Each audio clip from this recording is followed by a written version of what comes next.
Hi అందరికీ. ఈరోజు Telangana special నాటుకోడి కూర విత్ కళ్ళు ఎలా చూపిస్తే చూడండి. చాలామందికి తెలియకపోయి ఉండొచ్చు, కానీ సింపుల్ ప్రాసెస్. కళ్ళు పోసి చికెన్ చేయడం వల్ల ముక్క అనేది చాలా అంటే చాలా సాఫ్ట్గా ఉంటుంది ఫ్రెండ్స్.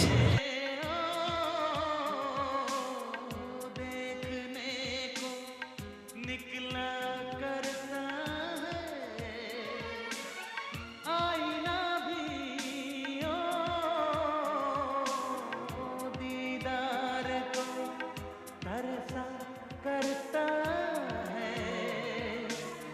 इतनी हंसी कोई नहीं, इतनी हंसी कोई नहीं, हुस्न दोनों जहां का एक तुझ में सिमट के